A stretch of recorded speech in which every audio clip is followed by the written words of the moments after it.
Hello everyone, welcome to civils front. दोस्तों, civils front में आपका बहुत बहुत स्वागत है। Daily mains answer writing program through previous year question का आज हमारा डे 3 है। इस इनिशिएटिव का आज डे 3 है और आज हम देख रहे हैं जीएस पेपर 1 और इसके अंदर जो हमारा एंशिएंट हिस्ट्री है इसके कुछ प्रीवियस ईयर क्वेश्चंस आज के इस वीडियो में हम समझने की कोशिश करेंगे। दोस्तों, सबसे पहला क्वेश्चन है, to what extent has the urban planning and the culture of the Indus Valley civilization provided inputs to the present day urbanization? दोस्तों, मेंस के आंसर राइटिंग का सबसे पहला प्रिंसिपल है कि आप क्वेश्चन को बहुत अच्छे से पढ़ो, क्वेश्चन को बहुत केयरफुली पढ़ो। Read the question very very carefully. This is very important because अगर हम क्वेश्चन को बहुत अच्छे से समझेंगे, पढ़ेंगे, तो ही हम उस क्वेश्चन की जो डिमांड है वो समझ पाएंगे। अब देखो, मैं क्वेश्चन को समझने के और क्वेश्चन की डिमांड को एड्रेस करने के, क्वेश्चन का आंसर लिखने के 3 Ds के बारे में आपको बताता हूँ। एक होता है क्वेश्चन की डिमांड। वो हमें क्वेश्चन की डिमांड हमें तभी समझ में आएगी जब हम क्वेश्चन को डिकोड करेंगे। क्वेश्चन को जब हम डिकोड करेंगे तब हमें क्वेश्चन के जो डायमेंशंस हैं, जब हम क्वेश्चन को डिकोड करेंगे तब हमें क्वेश्चन के डायमेंशन समझ में आएंगे। क्वेश्चन को डिकोड करके जब हम उसके डायमेंशंस को आइडेंटिफाई कर पाते हैं तब हम क्वेश्चन की डिमांड भी समझ लेते हैं। और एक बार हम अगर क्वेश्चन की डिमांड समझ गए तो हमारा आंसर भी क्वेश्चन की डिमांड के अकॉर्डिंग होगा और हम क्वेश्चन की जो डिमांड है वो हम एड्रेस कर पाएंगे। तो दोस्तों, इस क्वेश्चन को अगर हम डिकोड करें तो देखो, यहाँ पर अर्बन प्लानिंग एक इम्पॉर्टेंट डायमेंशन हमें समझ में आ रहा है और कल्चर एक इम्पॉर्टेंट डायमेंशन समझ में आ रहा है। हमें यहाँ क्वेश्चन में जो भी इम्पॉर्टेंट थीम्स या वर्ड्स होते हैं उनको अंडरलाइन करो, हाईलाइट करो, ताकि हमारा फोकस जो है वो क्वेश्चन के डिमांड की तरफ चला जाए। तो यहाँ पर इंडस वैली सिविलाइजेशन, देखो अर्बन प्लानिंग की बात कर रहे हैं लेकिन किस समय के? इंडस वैली सिविलाइजेशन की जो टाइम था उस समय की अर्बन प्लानिंग की यहाँ पर बात हो रही है। इंडस वैली सिविलाइजेशन के समय के कल्चर की बात हो रही है और इंडस वैली सिविलाइजेशन के समय का अर्बन प्लानिंग और इंडस वैली सिविलाइजेशन के समय का कल्चर, ये दोनों से हमें आज की जो प्रेजेंट डे अर्बनाइजेशन है उसमें हमें क्या इनपुट्स मिल सकते हैं, यही बेसिकली हमें आंसर में लिखना है। तो देखिए, सबसे पहले हम क्या बताएंगे इंट्रोडक्शन में। देखो, क्योंकि ये क्वेश्चन इंडस वैली सिविलाइजेशन से रिलेटेड है तो इंडस वैली सिविलाइजेशन, इसका जो टाइम है कि कब और कौन से समय इंडस वैली सिविलाइजेशन और किस रीजन में हुआ करता था, इसके बारे में हम बता के वो किस तरीके से एक बहुत ही modern civilisation even in the old times था, इसके बारे में हम इंट्रोडक्शन में लिखेंगे कि Indus valley civilisation even being very earliest civilisation, it was one of the modern civilisation.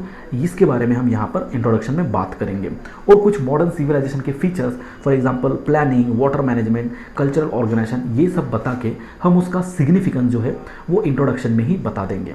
उसके बाद क्वेश्चन का जो पहला डायमेंशन है, urban planning during Indus valley civilization. देखो, अर्बन प्लानिंग किस तरीके की थी? अर्बन प्लानिंग में अगर हम देखें तो ग्रिड बेस्ड सिटी लेआउट था। अगर हम मोहेंजोदड़ो या हड़प्पा, देखो जब भी आंसर में आप कोई भी पॉइंट लिखो तो वहाँ पर एग्जाम्पल्स के साथ लिखो।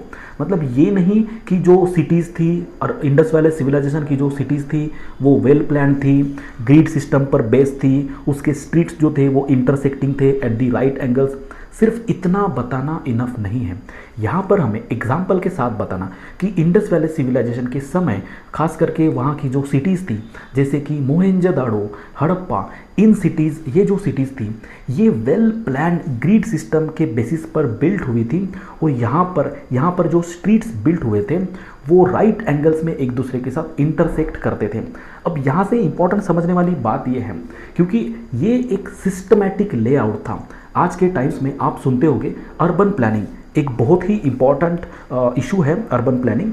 अर्बन प्लानिंग मतलब क्या होता है, थोड़ा मैं डिटेल में जाना चाहूँगा। देखिए होता क्या है, हमारे इंडिया में काफ़ी सारे जो सिटीज़ हैं वो काफ़ी ओल्ड है। फॉर एग्जांपल अगर हम वाराणसी, पुणे या किसी भी सिटी की बात करें तो इन सिटीज़ में देखो हमेशा सिटी का जो कोर एरिया होता है, देखिए ये मान लेते हैं एक कोर एरिया है।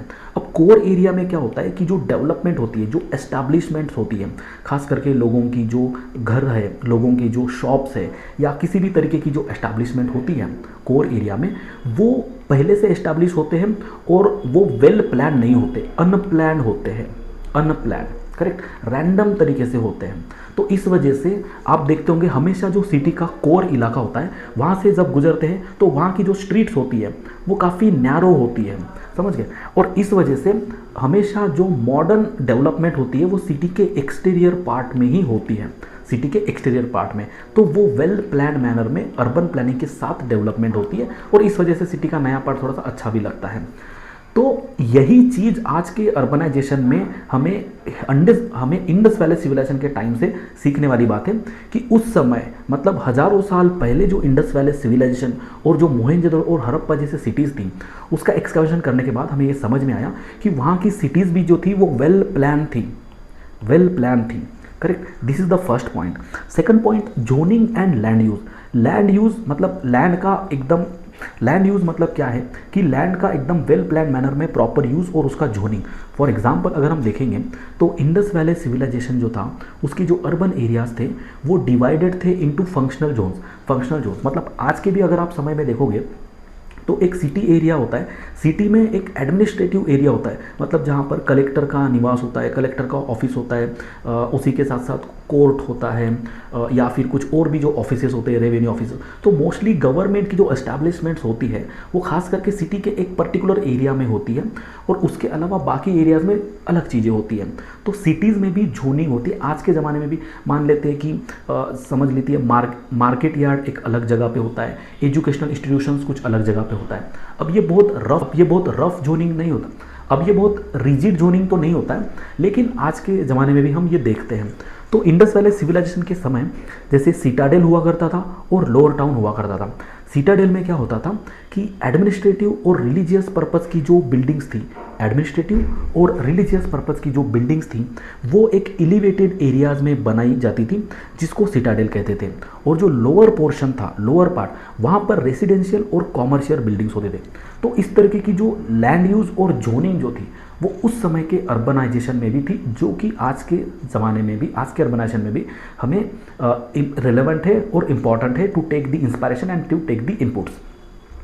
अगर हम उस समय के अर्बनाइजेशन की बात करें तो उस समय का जो अर्बनाइजेशन था, जो बिल्डिंग मटेरियल यूज़ किया जाता था वो काफ़ी स्टैंडर्ड था। फॉर एग्जांपल अगर हम उस समय की जो ब्रिक्स की भी बात करें तो वो बर्न्ड ब्रिक्स होती थी और वो यूनिफॉर्म इन साइज़ होती थी, मतलब उनके जो डायमेंशंस, उसकी लेंथ, ब्रेथ, विड्थ, ये जो था ये यूनिफॉर्म होता था। और इस वजह से कहीं ना कहीं वजह से उस समय का जो कंस्ट्रक्शन था वो काफ़ी स्ट्रॉन्ग था। मतलब आप समझ सकते हैं इस बात से कि उस समय का कंस्ट्रक्शन आज भी जीवित है और हम उसको देख पाते हैं, जबकि आज बनाई हुई सड़कें और बिल्डिंगें कुछ सालों में तबाह हो जाती हैं। तो कंस्ट्रक्शन जो मटेरियल है वो बहुत इंपॉर्टेंट रोल प्ले करता था। ये भी आज के ज़माने में इंपॉर्टेंट है कि आज जो भी हम आर्किटेक्चर, अर्बन आर्किटेक्चर जो बनाते हैं उसमें काफ़ी स्ट्रॉन्ग मटेरियल, स्टैंडर्ड मटेरियल जो है वो यूज़ करें। अगर हम अर्बनाइजेशन के अदर सेगमेंट्स की बात करें, देखो वाटर मैनेजमेंट भी एक बहुत ही इंपॉर्टेंट सेगमेंट है। वाटर मैनेजमेंट और सैनिटेशन, आज के अर्बनाइजेशन में भी वाटर मैनेजमेंट और सैनिटेशन रिलेटेड काफ़ी प्रॉब्लम्स हम हमेशा फेस करते हैं। महानगर पालिकाज में लोग जाके कंप्लेंट्स वगैरह हमेशा ही लिखते रहते हैं और हमेशा ही ये इशू चलता रहता है। देखो इंडस वैली सिविलाइजेशन के समय जो ड्रेनेज सिस्टम था वो काफ़ी ज़्यादा सफोस्टिकेटेड था, एकदम सफोस्टिकेटेड था। जैसे कि अगर हम मोहनजोदड़ो की बात करें तो मोहनजोदड़ो में एक इंटरकनेक्टेड ड्रेनेज सिस्टम था जिसकी वजह से जो प्रॉपर डिस्पोजल ऑफ वेस्ट है ये इंश्योर होता था। और यही जो चीज़ है इसी से इंस्पायर होके आज की जो मॉडर्न सीवेज सिस्टम है, मॉडर्न सीवरेज सिस्टम्स, वो भी कहीं ना कहीं सिमिलर लाइंस पे बनाई हुई है। हम और एक खास बात देखते हैं, rain water harvesting and wells. ये भी इंडस वैली सिविलाइजेशन के समय का एक बहुत ही इंपॉर्टेंट अर्बन फीचर है। काफ़ी सारे वेल्स और काफ़ी सारे रिजर्वायर जो है वो धोलावीरा में आइडेंटिफाई किए गए, जो ये दिखाता है कि वाटर कंजर्वेशन को भी काफ़ी ज़्यादा इम्पोर्टेंस दिया गया था। और वाटर कंजर्वेशन इस चीज़ को उस समय के जो लोग थे वो समझते थे। आज भी ये बहुत ज़रूरी है कि हम भी वाटर कंजर्वेशन टेक्निक्स को अडॉप्ट करें और समझें कि पानी कितना ज़रूरी है। क्योंकि आज की अगर हम अर्बन प्रॉब्लम्स को देखें तो अर्बन वाटर क्राइसिस ये एक बहुत ही सिग्निफिकेंट प्रॉब्लम है। काफ़ी बार द हिंदू, इंडियन एक्सप्रेस जैसे न्यूज़पेपर्स में हम देखते हैं, पिछले कुछ सालों में हमने शिमला वाटर क्राइसिस देखी थी। तो बहुत सारे अर्बन जो एरियाज़ है वहाँ पर रेन वाटर हार्वेस्टिंग और वेल्स की ज़रूरत है, क्योंकि वाटर कंजर्वेशन काफ़ी ज़्यादा ज़रूरी है। पब्लिक बाथिंग सिस्टम्स की भी फैसिलिटीज़ थी। अब आज के ज़माने में हम देखते हैं पूल्स, स्विमिंग पूल्स वगैरह होते हैं, तो ये सारी चीज़ें थी। अगर हम पब्लिक एमिनिटीज़ और इंफ्रास्ट्रक्चर की बात करें तो जैसे ग्रैनरीज़ है। देखो ग्रैनरीज़ मतलब उस समय का जो फूड स्टोरेज था, फूड स्टोर करने के लिए ग्रैनरीज, और वो भी बहुत साइंटिफिक तरीके से फूड स्टोरेज करते थे ताकि वो ख़राब ना हो। तो उस समय भी जो सरप्लस फूड है उसको स्टोर करना और एक बफर स्टॉक को मेंटेन करना एक अर्बनाइजेशन और एक सिविलाइजेशन को, एक अर्बन पॉपुलेशन को काफ़ी लंबे समय तक सस्टेन कर सके, इसके लिए ग्रैनरीज और स्टोरेज हुआ करते थे। उस समय की जो ट्रांसपोर्ट और कनेक्टिविटी थी वो भी काफ़ी बढ़िया थी। इंडस वैली सिटीज़ में वेल लेड रोड्स थे ट्रांसपोर्टेशन के लिए और ट्रेड के लिए। उसके साथ पोर्ट, उसके बाद पोर्ट सिटीज़ भी थी, मरीटाइम ट्रेड भी था। अगर हम लोथल सिटी की बात करें तो लोथल जो सिटी थी ये एक पोर्ट सिटी थी। इसमें डॉकयार्ड्स भी था और ट्रेडिंग नेटवर्क्स भी थे। आज के ज़माने में हम देखते हैं कि मुंबई भी एक बेसिकली ट्रेड सिटी है, पोर्ट सिटी है। उसके बाद अगर हम कल्चरल डायमेंशन की बात करें, देखो हमने अर्बनाइजेशन की जो सिग्निफिकेंट डायमेंशंस है जैसे कि इंस्टीट्यूशंस या फिर बिल्डिंग्स, इंफ्रास्ट्रक्चर, ये सब हमने देख लिया। अगर हम कल्चरल और सोशल ऑर्गेनाइजेशन की बात करें तो एक अर्बन इगालिटेरियनिज्म था। मतलब इंडस वैली सिटीज़ को अगर हम देखते हैं तो वहाँ पर हमें एविडेंस मिलते हैं कि मेनली सोशियो इकोनॉमिक इक्वालिटी थी। लोगों की जो घर थे, हाउसिंग जो थी वो यूनिफॉर्म थी और उनको सभी प्रकार के जो पब्लिक एमिनिटीज़ थे इनका एक्सेस सभी को इक्वल था। मतलब जैसे आज के अगर हम तारीख में देखें तो आज के ज़माने में उस समय के अर्बनाइजेशन से ये सीखने वाली बात है कि आज के अर्बनाइजेशन में हम देखते हैं कि कुछ इलाके होते हैं जो काफ़ी वेल ऑफ होते हैं, काफ़ी बढ़िया होते हैं, रिफाइन होते हैं, बहुत सारे अच्छी फैसिलिटीज़ का एक्सेस उन एरियाज़ में होता है। लेकिन कुछ एरिया जैसे झोपड़पट्टी जैसे एरियाज़ होते हैं वहाँ पर बहुत सारी बेसिक एमिनिटीज जैसे कि पब्लिक टॉयलेट्स या फिर प्योर वाटर, ये सब फैसिलिटीज़ आज भी वहाँ पर अवेलेबल नहीं होते। इससे समझ में आता है कि आज के अर्बनाइजेशन में सोशियो इकोनॉमिक इक्वालिटी जो है वो कहीं ना कहीं नहीं है। लेकिन यही बात हमें इंडस वैली सिविलाइजेशन से सीखने लायक है कि उस समय की जिस तरीके की हाउसिंग थी वो यूनिफॉर्म थी और उनको जो एक्सेस टू पब्लिक एमिनिटीज था वो सभी के लिए लगभग सेम था। इससे हमें समझ में आता है कि एक सोशियो इकोनॉमिक इक्वालिटी जो है वो उस समय थी। ट्रेड और कॉमर्स की भी बात करें तो ट्रेड नेटवर्क काफ़ी ज़्यादा एक्सटेंसिवली डेवलप हुआ था। उसके बाद एस्थेटिक और एनवायरमेंटल बैलेंस की बात करें तो इंडस वैली सिविलाइजेशन में एस्थेटिक्स का और बेसिकली जो अपने एनवायरमेंटल एस्पेक्ट का काफ़ी बढ़िया बैलेंस किया गया है। लेकिन आज के अगर हम मॉडर्न अर्बनाइजेशन की बात करें तो एस्थेटिक्स के चक्कर में हम काफ़ी ज़्यादा डिफॉरेस्टेशन कर रहे हैं, काफ़ी ज़्यादा ट्रीज़ को कट कर रहे हैं। तो ये एक चीज़ सीखने लायक है कि जो डेवलपमेंट है, डेवलपमेंट ऑफ सिटीज़ या फिर अर्बनाइजेशन जो है, that should not compromise with the environment. That is the very very important dimension to understand. Correct. तो इस तरीके के अगर हम आज के प्रेजेंट डे अर्बनाइजेशन में उसका रेलेवेंस समझने की कोशिश करें तो अर्बन डिज़ाइन जो उस समय का था वो सस्टेनेबल था, ये आज भी हमारे लिए ज़रूरी है। आज भी हमें स्मार्ट सिटीज़, अगर हम इंडस वैली सिविलाइजेशन की सिटीज़ की बात करें तो वो भी कहीं ना कहीं स्मार्ट सिटीज़ भी थी उस समय के टेक्नोलॉजिकल एडवांसमेंट के हिसाब से। तो हमें इस पर फोकस करना चाहिए और डिज़ास्टर रेजिलेंस इंफ्रास्ट्रक्चर हमें डेवलप करना चाहिए, क्योंकि काफ़ी ज़्यादा फ्लड्स और काफ़ी सारे जैसे अर्बन हीट आइलैंड, इस तरीके के जो प्रॉब्लम्स हैं ये डेवलप हो रहे हैं, फेस किए जा रहे हैं आज के अर्बन एरियाज़ में। उस वजह से ये सब जो चीज़ें हैं काफ़ी ज़्यादा रेलेवेंट हैं। तो यही रेलेवेंस जो है ये हम कंक्लूजन में लिख के इस आंसर को हम कंक्लूड कर सकते हैं। तो आई होप आप इंडस वैली सिविलाइजेशन जो था उसके जो अर्बन एस्पेक्ट को समझ पाए। नेक्स्ट क्वेश्चन की तरफ बढ़ते हैं। क्वेश्चन जो था अगर आपको समझा है और उससे क्या क्या अर्बन के और एस्पेक्ट्स हैं जो हम इंडस वैली सिविलाइजेशन से ले सकते हैं आज की अर्बनाइजेशन में, ये आप हमें कमेंट बॉक्स में मेंशन करके चलो नेक्स्ट क्वेश्चन की तरफ चलते हैं। Ancient civilization in the Indian subcontinent differed from those of the Egypt, Mesopotamia and Greece in that its culture and traditions have been preserved without a breakdown to the present day। देखो दोस्तों ये question काफ़ी difficult है समझने के लिए, ये question difficult है काफ़ी ज़्यादा समझने के लिए। इसीलिए देखो इस क्वेश्चन में हमें इस क्वेश्चन को सबसे पहले हमें ब्रेक डाउन करना पड़ेगा। ब्रेक डाउन करेंगे तभी हम इसको डिकोड कर पाएंगे, ब्रेक डाउन करेंगे तभी हम इस क्वेश्चन को डिकोड कर पाएंगे, और डिकोड करने के बाद ही हम इस क्वेश्चन की जो डिमांड है वो समझ पाएंगे। दोस्तों देखिए क्वेश्चन को फिर एक बार दोबारा से अच्छे से पढ़ते हैं। क्या कह रहा है? एंशियंट सिविलाइजेशन इन इंडियन सब कॉन्टिनेंट। इंडियन सब कॉन्टिनेंट की जो एंशियंट सिविलाइजेशन थी वो उस समय का जो इजिप्ट, मेसोपोटामिया और ग्रीस है उससे काफ़ी ज़्यादा अलग थी। अब अलग किस एस्पेक्ट में थी ये भी उन्होंने बताया है। अलग उसके कल्चर और ट्रेडिशन में थी। कैसे अलग थी कल्चर और ट्रेडिशन में? कि इंडिया ने ये कल्चर और ट्रेडिशन जो है ये प्रिजर्व किया है, बट मेसोपोटामिया, इजिप्ट और ग्रीस जो है इन्होंने अपने कल्चर और ट्रेडिशंस जो थे उस समय के सिविलाइजेशन के वो ब्रेक डाउन हुए हैं। इसका मतलब आपको क्या करना है? देखो इंडिया की जो बेसिकली कल्चर और ट्रेडिशन थी उसमें क्या क्या कंपोनेंट थे वो पहले भी थे और आज भी कंटिन्यू हुए हैं, प्रिजर्व हुए हैं, करेक्ट। और उसके बाद उस समय की जो इजिप्ट और मेसोपोटामिया और ग्रीस की जो सिविलाइजेशन थी उनके क्या क्या कल्चर्स थे, ट्रेडिशंस थे जो उस समय तो थे लेकिन बाद में वो कहीं ना कहीं डिसकंटिन्यू हुए, और वो क्यों हुए ये बेसिकली क्वेश्चन की डिमांड है। मैं फिर से एक बार आपको बता देता हूँ। देखो क्वेश्चन में क्या लिखना है? इंडिया का जो एंशियंट सिविलाइजेशन था उस समय के जो कल्चरल एस्पेक्ट और जो ट्रेडिशनल एस्पेक्ट थे उसमें से काफ़ी सारे जो एस्पेक्ट है वो कंटिन्यू है, आज के टाइम में भी प्रिजर्व किए गए हैं। लेकिन अगर वही हम उस समय की कॉन्टेम्प्ररी जो फॉरेन की जो सिविलाइजेशन देखते हैं जैसे कि इजिप्ट, मेसोपोटामिया, ग्रीस, तो उस समय का उनका जो कल्चर और ट्रेडिशंस था वो कहीं ना कहीं डिसकंटिन्यू हुआ है। वो फैक्टर्स हमें यहाँ पर बताने हैं। देखो सबसे पहले हम डिस्कस करेंगे कि इंडिया के कौन से वो एलिमेंट्स थे।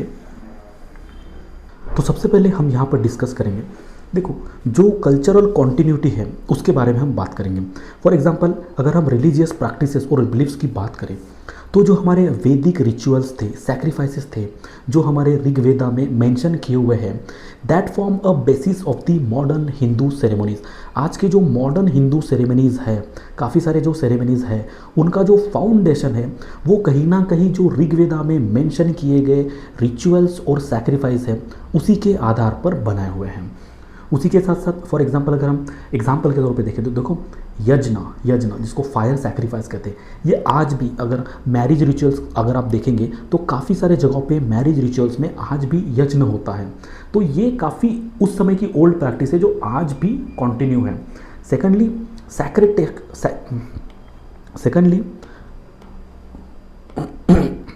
सेकेंडली अगर हम सैक्रेड टेक्स्ट की बात करें तो देखो उपनिषद्स और एपिक्स लाइक रामायण, महाभारत आज भी हमारी इंडियन फिलोसॉफी, इथिक्स और लिटरेचर का फाउंडेशन है। आज भी वो हमारे फाउंडेशंस, आज भी हमारे जो कॉन्टेम्प्ररी इथिकल और लिटरेचर और इंडियन फिलोसॉफी रिलेटेड सोर्सेस हैं उसमें उस टाइम की जो फिलोसॉफी है फ्रॉम रामायण, महाभारत और उपनिषद वो रिफ्लेक्ट होती है। अगर हम पिलग्रीज और टेम्पल्स की भी बात करें तो देखो जो सैक्रेड साइट्स है, फॉर एग्जांपल वाराणसी का जो टेम्पल है, कुछ सैक्रेड साइट्स है जैसे कि वाराणसी, और कुछ जैसे टेम्पल्स है सोमनाथ टेम्पल, वो एंशियंट टाइम के सैक्रेड साइट्स हैं लेकिन आज भी बहुत ही इम्पॉर्टेंट सेंटर्स ऑफ वर्शिप है। तो ये चीज़ें भी कंटिन्यू हुई हैं। अगर हम सोशल स्ट्रक्चर की भी बात करें तो देखो सोशल स्ट्रक्चर में भी बहुत सी चीज़ें जैसे कास्ट सिस्टम है। अब वैसे तो कास्ट सिस्टम में बीच में काफ़ी सारे रिफॉर्म्स हुए हैं, अगर हम फ्रीडम स्ट्रगल के दौरान देखें तो सोशल रिलीजियस रिफॉर्म्स हुए हैं, लेकिन रिफॉर्म्स के बावजूद भी काफ़ी सारे एलिमेंट्स जो है कास्ट सिस्टम के वो आज भी कंटिन्यू है, करेक्ट। जॉइंट फैमिली सिस्टम वैसे उतना प्रोमिनेंट नहीं है लेकिन अभी भी काफ़ी जगहों पे रूरल एरियाज़ में और कुछ अर्बन एरियाज़ में भी जॉइंट फैमिली सिस्टम आज भी कंटिन्यू है, जो कि हमारे एंशियंट टाइम के जो सिविलाइजेशन है उस समय का भाग, उस समय का वो हिस्सा था। लैंग्वेज और लिटरेचर की बात करें तो देखो संस्कृत हमारी काफ़ी एंशियंट लैंग्वेज है और आज की जो काफ़ी सारी लैंग्वेजेस हैं और उनके जो ग्रामेटिकल स्ट्रक्चर्स हैं वो काफ़ी ज़्यादा संस्कृत से इन्फ्लुएंस हुए हैं। फाइन। उसके बाद अगर हम फेस्टिवल्स और सेलिब्रेशंस की भी बात करें तो देखो दिवाली जैसे त्यौहार जो है ये आज भी बहुत धूमधाम से मनाए जाते हैं और ये काफ़ी एंशियंट टाइम से मनाए जा रहे हैं। अगर वही हम अदर सिविलाइजेशंस की बात करें under the conquest of the अगर हम इजिप्शियन सिविलाइजेशन की बात करें तो देखो जो ग्रीक्स थे, by Greeks under the Alexander, उन्होंने कॉन्क्वेस्ट किया। उसके बाद लेटर टाइम्स में रोमन का रूल आया। मतलब इजिप्ट में अगर हम देखें तो पहले अलेक्जेंडर ने कॉन्क्वेस्ट किया, उसके बाद रोमन्स का रूल आया और वो डिक्लाइन होने के बाद कहीं ना कहीं वहाँ पर जो है क्रिश्चियनिटी से लेके इस्लाम तक ये जो ट्रांजिशन है ये वहाँ पर हुआ है। और इस वजह से उस समय के जो ट्रेडिशंस है वो कंटिन्यू नहीं हो पाए, क्योंकि देखो वहाँ पर क्रिश्चियनिटी से लेके इस्लाम तक ये जो ट्रांजिशन हुआ, रिलीजियस ट्रांजिशन, और उसी के साथ साथ जो रूल का ट्रांजिशन एक होता है, रूल का मतलब पहले अलेक्जेंडर फिर रोमन रूलर्स थे, तो सबके अपने अलग ट्रेडिशंस होते हैं, तो वो वेरिएशन हमेशा आते गए, डिसरप्शन होता गया अर्लियर ट्रेडिशंस में। और इस वजह से वो जो उस समय का जो कल्चर है, एंशिएंट कल्चर इजिप्शियन सिविलाइजेशन का, वो कंटिन्यू नहीं हो पाया। अगर हम देखें एग्जाम्पल के तौर पे तो इजिप्ट के बारे में काफ़ी बार हम ये सुनते हैं कि उस समय पुराने समय में पिरामिड्स हुआ करते थे, ममीफिकेशंस, ये सब चीज़ें थी। तो ये सारी बहुत ही इंपॉर्टेंट ट्रेडिशंस और कल्चर का पार्ट थी जो आज के ज़माने में हमें उतनी ज़्यादा देखने को नहीं मिलती है। करके रोमन रूल आने के बाद ये सारी ट्रेडिशंस काफ़ी ज़्यादा डिसकंटिन्यू हुई। अगर हम मेसोपोटामिया सिविलाइजेशन की बात करें तो देखो अक्कादियंस, असायरियंस एंड बेबीलोनियंस, इनके इन्वेजन के बाद वहाँ पर जो मेसोपोटामियन कल्चर है वो काफ़ी ज़्यादा फ्रैगमेंटेड हुआ। तो यहाँ पर अगर हम देखें खास करके तो मेनली जो है वहाँ पर इन्वेजन्स हुए, डिफरेंट रूलर्स आए, डिफरेंट सिविलाइजेशंस, वहाँ पर डिफरेंट रिलीजियंस आए। यही अगर हम इंडियन सिविलाइजेशन को अगर हम कंपेयर करें तो देखो इंडिया में एक तो काफ़ी ज़्यादा डिसरप्शन उतने प्रमाण में नहीं हुआ। इसके रीज़न हम अगले क्वेश्चन में देखेंगे। जो जोग्राफिकल जो बैरियर्स है, जैसे हिमालय का जोग्राफिकल बैरियर्स की वजह से सेंट्रल एशिया से उतना लार्ज अमाउंट में डिसरप्शन इंडिया में नहीं हो पाया। तो ये देखो क्वेश्चन एक दूसरे के साथ कैसे रिलेटेड है, वो जोग्राफिकल फीचर्स की बात करें लेकिन क्वेश्चंस काफ़ी ज़्यादा रिलेटेड है, वो हम अगले क्वेश्चन में देखेंगे। अगर वही हम ग्रीक सिविलाइजेशन की देखो बात करें तो सिटीज़ लाइक एथेंस, स्पार्टा, देश ऑफ कल्चरल डिसरप्शंस। क्योंकि रोमन कॉन्क्वेस्ट की वजह से कल्चर जो थे वो काफ़ी ज़्यादा डिसरप्ट हुए, तो इस वजह से भी उस समय की काफ़ी सारे प्रैक्टिसेस जो हैं दे लॉस कंटिन्यूटी, करेक्ट, वो डिसकंटिन्यू हुए। अब इंडिया में जो इंडिया का जो ओल्ड सिविलाइजेशन, जो एंशिएंट सिविलाइजेशन था, वो कंटिन्यू होने के कारण क्या थे? सबसे पहला कारण एक तो रेजिलियंस एंड एडेप्टेबिलिटी। देखो इंडियन कल्चरल उसके फाउंडेशन में ही काफ़ी ज़्यादा एडेप्टेबल है। काफ़ी इन्वेजन्स, फॉरेन इन्फ्लुएंसेस हमारे इंडियन कल्चर में हुए, लेकिन हमने उनको अकोमोडेट किया, हमने उनकी जो प्रैक्टिसेस है वो एडॉप्ट की, लेकिन without diluting our own culture. हमारा जो खुद का कल्चर था, उसकी जो कोर आइडियाज़ और कोर वैल्यूज़ थी, उसको डाइल्यूट बिना किए ही हमने जो बाकी के कल्चरल आइडियाज़ थी, जो बेस्ट आइडियाज़ थी, वो एडॉप्ट करने के वजह से हमारा जो कल्चर और ट्रेडिशन है वो रेजिलियंट और एडेप्टेबल रहे। उसके बाद देखो इस रेजिलियंस में और इस एडेप्टेबिलिटी में और इस कॉन्टिन्यूटी में एक बहुत ही सबसे बड़ा इंपॉर्टेंट रोल रिलीजियन का है। यहाँ पर देखो एक तो इंडियन रिलीजियंस जो है वो काफ़ी ज़्यादा स्पिरिचुअल है और इंक्लूसिव इन नेचर है, inclusive in nature. For example देखो अब ये इंक्लूसिव होने के वजह से रिलीजियंस जो है वो इवॉल्व होते गए और को एग्जिस्ट करते गए। मतलब हिंदुइज़्म तो था ही, लेकिन कहीं ना कहीं इस्लाम आने के बाद वो को एग्जिस्ट करने लगा। ऐसा नहीं कि हिंदुइज़्म ख़त्म हुआ, करेक्ट। उसके बाद अगर हम जोग्राफिकल एडवांटेज की भी बात करें, देखो इंडियन सबकॉन्टिनेंट्स के आसपास जो है नेचुरल बैरियर्स काफ़ी ज़्यादा है। जोग्राफिकल एडवांटेज की भी बात करें, देखो इंडियन सबकॉन्टिनेंट जो है उसके, देखो इंडियन सबकॉन्टिनेंट जो है उसके नेचुरल बैरियर्स है, जैसे कि हिमालयाज़, ओशंस, इन सब के वजह से लार्ज स्केल डिसरप्शन से हम हमेशा प्रोटेक्टेड रहे हैं। सबसे इम्पॉर्टेंट यहाँ पर बहुत ही इंपॉर्टेंट इंटरेस्टिंग बात यह है कि प्रिजर्वेशन मल्टीपल चीज़ों से हुआ। एक तो रिलीजन की वजह से तो हुआ ही, लेकिन हमारे जो एंशिएंट स्क्रिप्चर्स है जैसे कि वेदास, उपनिषद्स और जो पुराणास है, वहाँ पर काफ़ी सारी कल्चरल और ट्रेडिशनल जो आइडियाज़ थी, रिलीजन रिलेटेड आइडियाज़ थी, वो वहाँ पर लिखी हुई होने के कारण वो प्रिजर्व रह सकी। करेक्ट। और उसी के साथ साथ जो डिसेंट्रलाइज नेचर था इंडियन सोसाइटी का, that also allowed cultural practices to thrive independent. तो इस वजह से, तो यही सारे फैक्टर्स हैं कि जिस वजह से इंडियन सिविलाइजेशन की जो कल्चर्स, एंशियंट इंडियन सिविलाइजेशन था, उसकी जो कल्चर्स और ट्रेडिशन जो है वो प्रिजर्व भी रही और कहीं ना कहीं कंटिन्यू भी हुई। देखो अब 100% कंटिन्यू तो नहीं हो पाई, कुछ कुछ चीज़ें with some modification, adaptations and some reforms चीज़ें कंटिन्यू हुई, लेकिन अच्छी बात, लेकिन देखो स्ट्रेंथ यही है कि वो एडॉप्ट कर पाए और कोर वैल्यूज़ कंटिन्यू हो पाए।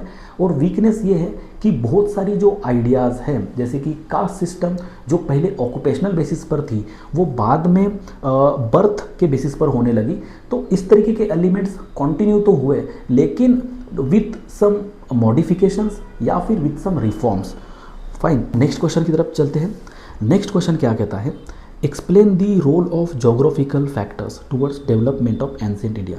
देखो एंशियंट इंडिया में जो एंशियंट टाइम्स में जो भी डेवलपमेंट हुई, चाहे सिविलाइजेशन की हो, चाहे एग्रीकल्चर की हो, चाहे ट्रेड की हो, किसी भी तरीके की जो डेवलपमेंट उस समय पे हुई, किंगडम्स डेवलप हुए, हमने देखा कि मौर्य एम्पायर इमर्ज हुआ, फिर गुप्ता एम्पायर इमर्ज हुआ, हमने ये भी देखा कि इंडस वैली सिविलाइजेशन इमर्ज हुई। तो ये सिविलाइजेशंस इमर्ज हुए, ये रिलीजियंस इमर्ज हुए, कल्चरल प्रैक्टिसेस इमर्ज हुए, ट्रेड हमारा प्रॉस्पर हुआ। ये सब चीज़ें एंशियंट इंडिया में जो हुई है, इसमें कहीं ना कहीं जो है जोग्राफिकल फैक्टर्स का एक बहुत बड़ा कंट्रीब्यूशन है। जोग्राफिकल फैक्टर्स का एक बहुत बड़ा कंट्रीब्यूशन है। तो किस तरीके से जोग्राफिकल फैक्टर, देखो अब क्वेश्चन में सीधा सीधा लिखा हुआ है कि जोग्राफिकल फैक्टर्स। देखो अब हमें नहीं पता कि किस तरीके से इन्फ्लुएंस हुआ, लेकिन हमें ये तो पता है कि जोग्राफिकल फैक्टर्स कौन से होते हैं। अब देखो जोग्राफिकल फैक्टर्स में देखो क्लाइमेट एक होता है, माउंटेन्स होते हैं, जोग्राफिकल फैक्टर्स में रिवर्स होते हैं, करेक्ट। जोग्राफिकल फैक्टर्स में और क्या क्या चीज़ें होती है, नेचुरल रिसोर्सेस होते हैं। देखो कहीं ना कहीं किसी भी सिविलाइजेशन की डेवलपमेंट में रिसोर्सेज के बिना तो नहीं होगा, करेक्ट। वीपन्स की बात करें, करेक्ट, तो ये तो डेवलप होंगे, तो ये बिना नेचुरल रिसोर्सेज के नहीं होंगे। जो मिनरल्स हैं या फिर जो जैसे आयरन वगैरह, इसके बिना तो ये डेवलपमेंट नहीं होगी, करेक्ट। और फॉर एग्जांपल अगर हम फार्मिंग की बात करते हैं, तो देखो कहीं ना कहीं रिवर का पानी रहेगा तो ही तो फार्मिंग डेवलप होगी, करेक्ट। और कहीं ना कहीं जो भी हम, जैसे यहाँ पर इंडिया में इंडो गंगेटिक प्लेन्स में पैडी कल्टीवेशन होता है, वो क्यों होगा, क्योंकि वहाँ पर उस अमाउंट में पानी और उस तरीके का क्लाइमेट होगा। तो ये सारे फैक्टर्स पे ये सारे फैक्टर जो है जोग्राफिकल फैक्टर्स, ये काफ़ी सिग्निफिकेंट रोल प्ले करते हैं एक सिविलाइजेशन के डेवलपमेंट में। तो वो देखते हैं। देखो पहले तो फिजिकल फैक्टर्स अगर हम देखें तो हिमालयाज़ है, Himalayas acted as a natural barrier. देखो नेचुरल बैरियर की तरह एक्ट हुआ, इस वजह से फ्रीक्वेंट इन्वेजन्स यहाँ पर हो नहीं पाए और हम उन फ्रीक्वेंट इन्वेजन से प्रोटेक्टेड रहे, क्योंकि पर्टिकुलरली हिमालय के बियॉन्ड अगर देखें तो वहाँ पर सेंट्रल एशिया है। तो सेंट्रल एशिया से कहीं ना कहीं जो फ्रीक्वेंट इन्वेजन्स है उससे हम प्रोटेक्टेड रहे, और इस वजह से कहीं ना कहीं एक यूनिक कल्चर डेवलप होने में और एक पॉलिटिकल सिस्टम डेवलप होने में, क्योंकि मेनली ये एरिया अनडिस्टर्ब्ड रहा। देखो अनडिस्टर्ब्ड रहने के बाद ही डेवलपमेंट जो है वो आगे बढ़ पाती है। तो डेवलपमेंट तभी हो पाएगी जब वो एरिया अनडिस्टर्ब रहा। तो उतने अमाउंट में डिसरप्शंस और इन्वेजन्स नहीं हुए, क्योंकि Himalaya acted as a natural barrier. उसके बाद अगर हम क्लाइमेट इम्पैक्ट की भी बात करें तो देखो Himalaya acted as a barrier to the cold winds from the north, and that helped in the formation of the monsoon system. Monsoon system के फॉर्मेशन में उसमें बहुत बड़ा रोल प्ले किया, और जिसके वजह से एग्रीकल्चर में भी एक बहुत इंपॉर्टेंट रोल उसने प्ले किया। अगर हम रिसोर्स बेस की भी बात करें तो देखो हिमालयाज़ में फॉरेस्ट जो है वो काफ़ी ज़्यादा रिच है और डाइवर्स है, क्योंकि वहाँ पे लैटिट्यूड के वहाँ पे कहीं ना कहीं अल्टीट्यूड के हिसाब से जो क्लाइमेट चेंज होता है और उसके हिसाब से वहाँ का जो वेजिटेशन है वो चेंज होता है, जिसके वजह से हमें काफ़ी डाइवर्स वेजिटेशन देखने को मिलता है। तो वहाँ से हमें वुड मिला, मेडिसिनल प्लांट्स मिले, मेटल्स मिले, और इस वजह से जो लोकल इकोनॉमिक जो है वो कहीं ना कहीं वहाँ पर डेवलप हुई। अगर हम इंडो गंगेटिक प्लेन की बात करें तो देखो इंडो गंगेटिक प्लेन में जो रिवर्स है जैसे कि गंगा, यमुना, ब्रह्मपुत्रा, इन रिवर से एलुवियल सॉइल जो है वो डिपॉजिट हुई। एलुवियल सॉइल जो थी वो काफ़ी ज़्यादा फर्टाइल होती है, और जो फर्टाइल सॉइल जो होती है वो एग्रीकल्चर के डेवलपमेंट के लिए काफ़ी ज़्यादा आइडियल होती है। तो एग्रीकल्चर का डेवलपमेंट जब होगा तो कहीं ना कहीं सरप्लस फूड प्रोडक्शन भी होगा, और अगर सरप्लस फूड प्रोडक्शन होगा तो ट्रेड होगा, ट्रेड सेंटर्स डेवलप होंगे, और फिर अर्बनाइजेशन वगैरह ये सब चीज़ें हो जाएगी। तो this is how things are related. Rivers के वजह से, जो रिवर्स की अवेलेबिलिटी के वजह से इरिगेशन ईजी हुआ, तो और उसी के साथ साथ जो ड्रिंकिंग वाटर की जो रिक्वायरमेंट है वो भी ईजी हुआ। और देखो rivers they not just provide the water, but through water we can have inland navigations, मतलब नदी के थ्रू जो ट्रांसपोर्टेशन है वो काफ़ी ज़्यादा ईजी हो जाता है, तो वो ट्रेड भी काफ़ी ज़्यादा अफोर्डेबल हो पाता है। बाय रोड जो ट्रेड होता है वो थोड़ा कॉस्टली होता है, लेकिन रिवर के थ्रू जो ट्रेड होता है जिसको हम आज के ज़माने में इनलैंड नेविगेशन बोलते हैं, तो वो है काफ़ी अफोर्डेबल होने की वजह से ट्रेड जो है वो प्रॉफिटेबल हो पाता है। फाइन। अगर हम पेनिनसुलर प्लेटो की बात करें तो देखो मिनरल वेल्थ, काफ़ी बढ़िया मिनरल जो है हमें पेनिनसुलर प्लेटो में पाए जाते हैं, जैसे कि आयरन, गोल्ड, डायमंड्स, ये सब की जो डिपॉजिट्स हैं वो पेनिनसुलर प्लेटो में पाए जाते हैं, और इसके वजह से ट्रेड और टेक्नोलॉजिकल एडवांसमेंट्स में काफ़ी ज़्यादा हेल्प हुआ। स्पेशली जो मौर्य एम्पायर और गुप्ता पीरियड है, इसके समय काफ़ी सारे वीपन्स और काफ़ी सारा ट्रेड जो हुआ, इसके डेवलपमेंट में ये जो मिनरल वेल्थ है इसने काफ़ी हेल्प किया। अगर कोस्टल रीजन्स की भी बात करें तो देखो कोस्टल रीजन काफ़ी ज़रूरी होता है। एक्सटर्नल और इंटरनल दो तरीके के ट्रेड होते हैं। देखो एक्सटर्नल ट्रेड के लिए हमें चाहिए पोर्ट, और पोर्ट जो है जैसे कि लोथल गुजरात में या फिर पुम्पुहार जो है तमिलनाडु में, यहाँ पर ये जो पोर्ट्स है वो काफ़ी ज़्यादा पोर्ट सिटीज़ के नाम से वो डेवलप हुई, और यहाँ से काफ़ी ट्रेड जो है वो फैसिलिटेट हुआ। अब उसी के साथ साथ अगर हम क्लाइमेटिक कंडीशंस भी देखें तो देखो मानसून जो है, मानसून सिस्टम एक बहुत ही इंपॉर्टेंट रोल प्ले करता है इंडिया के एग्रीकल्चरल साइकिल को डेवलप होने में। उसके बाद अगर हम डाइवर्स क्लाइमेटिक जोन्स की बात करें तो देखो ट्रॉपिकल क्लाइमेट है साउथ में, that supported crops like spices. उसी के साथ साथ अगर हम राजस्थान जैसे एरिया की बात करें तो वहाँ पर इरिगेशन सिस्टम की जो डेवलपमेंट है वो भी होने में काफ़ी ज़्यादा इंकरेजमेंट मिली, क्योंकि वो रीजन रीड होने की वजह से वहाँ पर इरिगेशन की रिक्वायरमेंट हमें महसूस हुई। तो डाइवर्स क्लाइमेट जोन से तो डाइवर्स और वेरिएबल जो प्रोडक्शन से एग्रीकल्चरल वो पॉसिबल हुए। उसके साथ अगर हम नेचुरल रिसोर्सेज और इकोनॉमिक डेवलपमेंट की बात करें तो एक एग्रीकल्चरल बेस था, मिनरल रिसोर्सेज थे और फॉरेस्ट रिसोर्सेज थे। इससे हमें काफ़ी सारी चीज़ें, जैसे कि फॉरेस्ट रिसोर्सेज से जो है सेंट्रल और नॉर्थन इंडिया में जो फॉरेस्ट रिसोर्सेज थे, इससे हमें टिम्बर मिला। और टिम्बर का यूज़ क्या होता है, टिम्बर का यूज़ आप देखो शिप बिल्डिंग में होता है, उसी के साथ साथ एज अ फ्यूल भी होता है, मेडिसिनल प्लांट्स भी होता है। मिनरल्स की बात करें तो गोल्ड जैसे प्रेशियस स्टोन्स हमें मिले हैं, मतलब गोल्ड मिला है, प्रेशियस स्टोन्स मिले हैं, तो हम इसको ट्रेड कर पाए इंटरनेशनली। तो ये सभी चीज़ों ने, और rivers also acted as a life lines, तो ये सभी जो फैक्टर्स हैं इससे जो है एंशिएंट इंडिया की डेवलपमेंट होने में काफ़ी ज़्यादा कंट्रीब्यूशन रहा है। अगर हम आज के टाइम्स की भी बात करें तो आज भी देखो, क्योंकि रिसोर्स कैरेसिटी, मिनरल्स की रिसोर्स कैरेसिटी और हमारी आज की जो एनर्जी डिमांड है उसको हमारे रिसोर्सेस मीट नहीं कर पा रहे। कहीं ना कहीं हमारी जो रिसोर्सेस की कैरिंग कैपेसिटी जो है उसको हम एक्सीड करेंगे, क्योंकि लार्जर पॉपुलेशन की वजह से। तो कहीं ना कहीं आज हमें ट्रेड बाहर की कंट्री के साथ करना पड़ता है और काफ़ी सारी चीज़ें इंपोर्ट करनी पड़ती है, जिसकी वजह से हमारी जो इंपोर्ट बिल है वो काफ़ी ज़्यादा बढ़ जाता है। तो ये इससे हमें ये समझ में आता है कि अर्लियर सिविलाइजेशन जो था वो नेचुरल रिसोर्सेज को कंजर्व करते थे, प्रिजर्व करते थे, उसके वजह से एक सस्टेनेबल इकोनॉमी उस समय थी। लेकिन आज हमारी इकोनॉमी उस तरीके से कम्प्लीटली सस्टेनेबल नहीं है। इसका सबसे बड़ा रीज़न है कि नेचुरल रिसोर्सेज या तो लैक कर रहे हैं, डिग्रेड हो रहे हैं या इरोड हो रहे हैं, और उसी के साथ साथ पॉपुलेशन बढ़ रही है। तो ये रिलेवेंस हम लिख के इसको कंक्लूड कर सकते हैं।